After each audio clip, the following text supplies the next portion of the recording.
दोस्तों, horror, suspense, thrill और mystery से भरी हुई फिल्में हमेशा से ही लोगों को एक्साइट करती रही हैं, क्योंकि इन फिल्मों में वो सारे एलिमेंट्स होते हैं जो हमारा ध्यान अपनी तरफ खींच कर रखते हैं। और अब अगले ही मोमेंट पर क्या होगा ये जानने की इच्छा हमें पूरी फिल्म से बांध कर रखती है।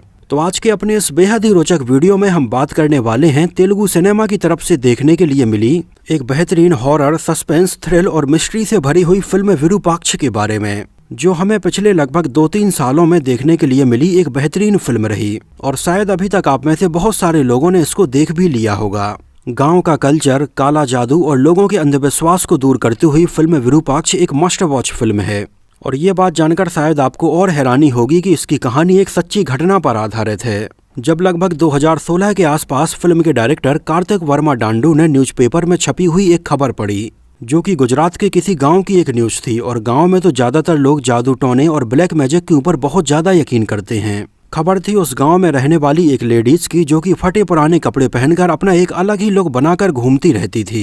एक्चुअली वो बूढ़ी लेडीज थोड़ा मेंटली डिस्टर्ब थी और मन ही मन कुछ बड़बड़ाती रहती थी और ज्यादातर लोगों से बात नहीं करती थी। उस समय उस गांव में 2-3 ऐसे बैक टू बैक इंसिडेंट्स हुए कि लोगों को लगा कि ये शायद किसी ने काला जादू किया है। और आगे चलकर एक पंचायत बुलाई गई, जहां पर इन सारी चीजों के बारे में चर्चा की गई। उस समय गांव के ज्यादातर लोगों को ये लगा कि शायद इसी बूढ़ी महिला ने कोई ना कोई काला जादू किया है, जिसकी वजह से गांव में ये हादसे हुए हैं। और बस गांव वालों ने अपने इसी शक की बुनियाद पर उस बूढ़ी महिला को एक पेड़ से बांध दिया और उसको एक एक करके पत्थर मारने लगे, जिसकी वजह से उस बूढ़ी महिला की उसी पेड़ से बंधे बंधे जान चली गई। और ये गांव इतनी रियल लोकेशंस पर था कि इस मामले में ना तो आगे कोई जांच पड़ताल हुई और ना इस मामले में किसी को सजा सुनाई गई। केवल और केवल अपने शक की बुनियाद पर पूरे गांव वालों ने मिलकर उस बूढ़ी महिला को मार डाला। हालांकि अब तो अवेयरनेस काफी ज्यादा हो गई है, लेकिन आपने अपने आसपास ऐसी कई और घटनाएं जरूर सुनी होंगी।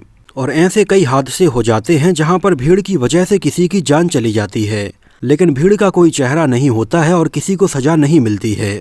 उस समय न्यूज़पेपर में छपा ये आर्टिकल डायरेक्टर कार्तिक वर्मा डांडू ने पढ़ा, जिसे पढ़ने के बाद उन्हें काफी बुरा लगा और पता चला कि लोग आज भी कितने अंधविश्वास में जी रहे हैं। और ये घटना पढ़ने के बाद उन्हें फिल्म विरूपाक्ष बनाने का एक बेसिक आइडिया आया था, जहां उन्होंने इसके बारे में और आगे सोचा कि मान के चलो अगर उस बूढ़ी महिला ने कोई काला जादू नहीं किया होगा और गांव वालों ने मिलकर उस निर्दोष महिला को मार दिया, और बाद में वो महिला वापस आकर कैसे इन सब से अपना बदला निकालती है। अगर आपने फिल्म विरूपाक्ष देखी होगी तो फिल्म के स्टार्टिंग में भी हमें बिल्कुल ऐसा ही इंसिडेंट दिखाया जाता है, जहां एक गांव में एक के बाद एक कुछ बच्चों की जान जा रही होती हैं। और इस मामले में गांव वालों का एक परिवार के ऊपर शक जाता है और उन्हें लगता है कि शायद इन्हीं लोगों ने कोई ना कोई काला जादू किया है, क्योंकि उन लोगों का व्यवहार और नेचर बाकी लोगों से काफी अलग रहता है। और बस सारे गांव वाले मिलकर एक शक की बुनियाद पर उस पूरे परिवार को एक पेड़ से बांधते हैं और उनको जला देते हैं। और फिल्म विरूपाक्ष केवल बाकी हॉरर फिल्मों के जैसी नहीं रही, इसमें सस्पेंस, मिस्ट्री और थ्रिल भी भरपूर रखा गया है कि आखिर गांव में एक के बाद एक ऐसा क्यों हो रहा है, किसकी वजह से हो रहा है और ये सारी चीजें कैसे सॉल्व होती हैं। फिल्म की और ज्यादा कहानी के बारे में मैं आपको नहीं बताऊंगा, नहीं तो फिल्म देखते टाइम पर आपका पूरा मजा खराब हो जाएगा। फिल्म को डायरेक्ट किया था कार्तिक वर्मा डांडू ने, जो कि इसके पहले सन 2015 में आई फिल्म भम भोलेनाथ को डायरेक्ट कर चुके थे। और इसके पहले उन्होंने कार्तिकेया और जवान जैसी फिल्मों की कहानी भी लिखी थी। और फिल्म विरूपाक्ष की बेसिक कहानी भी कार्तिक वर्मा डांडू ने ही लिखी थी, लेकिन इसका स्क्रीन प्ले आर्या, रंगस्थलम और पुष्पा जैसी फिल्में बनाने वाले डायरेक्टर सुकुमार ने लिखा था। एक्चुअली सुकुमार को ये कहानी इतनी ज़्यादा पसंद आई थी कि इसका स्क्रीन प्ले लिखने के अलावा उन्हीं ने इसको प्रोड्यूस भी किया था। इसमें हमें नजर आए थे साईं धर्मतेज, संयुक्ता, सुनील, ब्रह्मा जी, राजीव कनकला, अजय और रवि कृष्णा। फिल्म के गाने और इसका बेहतरीन बैकग्राउंड म्यूजिक कंपोज किया था बी अजनीश लोकनाथ ने, जहां इसका बेहतरीन बैकग्राउंड म्यूजिक इसमें हॉरर और मिस्ट्री का मजा 4 गुना और बढ़ा देता है। फिल्म विरूपाक्ष का बजट था लगभग 40 करोड़ रुपए और 4 करोड़ रुपए एडवर्टाइजमेंट पर खर्च हुए, तो टोटल बजट हो गया लगभग 44 करोड़ रुपए। लगभग 1000 स्क्रीन्स पर इसको रिलीज किया गया था और इसने लगभग 103 करोड़ रुपए का कलेक्शन किया था। और फिल्म विरूपाक्ष एक हिट फिल्म साबित हुई थी, जिसको IMDb पर 7.2 आउट ऑफ 10 रेटिंग मिली हुई है। डायरेक्टर कार्तिक वर्मा डांडू की सन 2016 में आई फिल्म भम भोलेनाथ कुछ खास सफल नहीं हो पाई थी। और उस समय उनके पास में फिल्म विरूपाक्ष की कहानी तो काफी पहले से थी, लेकिन कोई भी प्रोड्यूसर इसमें पैसा लगाने के लिए तैयार नहीं हो रहा था। लेकिन बाद में जब ये कहानी फिल्म पुष्पा के डायरेक्टर सुकुमार ने सुनी तो ये उन्हें काफी पसंद आई। ये लगभग 2019 के आसपास की बात है और सुकुमार ने कार्तिक वर्मा डांडू के साथ में मिलकर इसका स्क्रीन प्ले तैयार किया। हालांकि पहले फिल्म विरूपाक्ष को काफी कम बजट में और बिल्कुल नए एक्टर्स के साथ में बनाए जाने का प्लान किया जा रहा था, लेकिन बाद में सुकुमार ने सजेस्ट किया कि इसमें किसी बड़े एक्टर को साइन करना चाहिए और इसमें बतौर लीड एक्टर के तौर पर साईं धर्म तेज को साइन किया गया, जो कि इसके पहले सुप्रीम, इंटेलिजेंट, चित्रलहरी और रिपब्लिक जैसी बेहतरीन फिल्मों में काम कर चुके थे। और लीड एक्ट्रेस के तौर पर इसमें संयुक्ता को साइन किया गया, जो कि इसके पहले भीमला नायक और बिंबिसार जैसी फिल्मों में नजर आ चुकी थीं। फिल्म विरूपाक्ष की जो पूरी कहानी है और इसकी थीम वो एक गांव में बेस्ड रखी गई थी, जो गांव एक काफ़ी इंटीरियर लोकेशंस पर है और इसके आसपास काफ़ी जंगल है, जहां इस फिक्शनल गांव को नाम दिया गया था रुद्रावनम। और पहले इस गांव का पूरा नक्शा तैयार किया गया था कि कहां पर कौन सा घर होगा, कहां पर गलियां होंगी और कहां पर तालाब होगा। जो मंदिर है वो गांव के बिल्कुल मेन गेट की तरफ होगा और जो काला जादू और ये ऐसी चीज़ें हैं वो गांव के पीछे साइड होंगी। फिल्म के कुछ सीन में हमें ये गांव बिल्कुल टॉप व्यू से भी देखने के लिए मिलता है, जहां पर टॉप व्यू से इस गांव के पूरे नक्शे को अगर आप देखेंगे तो यहाँ पर हमें जो तालाब नजर आ रहे हैं, इन दोनों ही तालाबों को गांव में बिल्कुल ऐसे डिजाइन किया गया था जो देखने में बिल्कुल उसकी आंखों के जैसे लगें। एक्चुअली अगर आपने फिल्म विरूपाक्ष देखी होगी तो आपको पता होगा कि इसमें आंखों का कितना इम्पोर्टेंट रोल होता है और इसमें दिखाई जाने वाली जो भी घटनाएं हैं या जो भी इंसिडेंट्स हैं वो किसी की आंखों से ही शुरू होते हैं। तो जानबूझकर गांव के इस नक्शे में ये तालाब दोनों तरफ बिल्कुल आंखों के जैसे ही डिजाइन किए गए थे। इसके अलावा इसमें दिखाई देने वाले जंगल के बहुत सारे सीन विशाखापट्टनम के अराकू और पडेरू जैसी लोकेशंस पर शूट किए गए हैं, जिन घने जंगलों में ही बैठकर एकांत में फिल्म के डायरेक्टर कार्तिक वर्मा डांडू ने ये पूरी कहानी तैयार की थी। हालांकि इसमें दिखाया गया सरपंच का घर और ऐसे और भी बहुत सारे सीन हैदराबाद के फिल्म स्टूडियो में फिल्माए गए हैं, जहां पर भी एक बहुत बड़ा सेट लगाया गया था और विरूपाक्ष के काफी सारे सीन यहां पर फिल्माए गए हैं। फिल्म विरूपाक्ष को बनने में काफी प्रॉब्लम्स सामने आई। एक्चुअली इसकी कहानी तो सन 2019 में ही तैयार हो गई थी, लेकिन जिस समय फिल्म की शूटिंग शुरू होनी थी उसी समय कोविड आ गया और ये फिल्म लगभग 2 सालों के लिए डिले हो गई। और सन 2021 में भी जिस समय फिल्म को शूट करने का प्लान किया जा रहा था उस समय भी ये फिल्म स्टार्ट नहीं हो पाई और इसके लिए सारी लोकेशंस, कैमरामैन, क्रू मेंबर्स और सारी चीज़ें फाइनल हो चुकी थीं। लेकिन फिल्म की शूटिंग शुरू हो पाती कि सितंबर 2021 में साईं धर्म तेज के साथ में एक बहुत ही खतरनाक हादसा हुआ, जिस समय साईं धर्म तेज शाम के लगभग 7:30 बजे अपनी फिल्म रिपब्लिक की शूटिंग करके अपने घर जा रहे थे।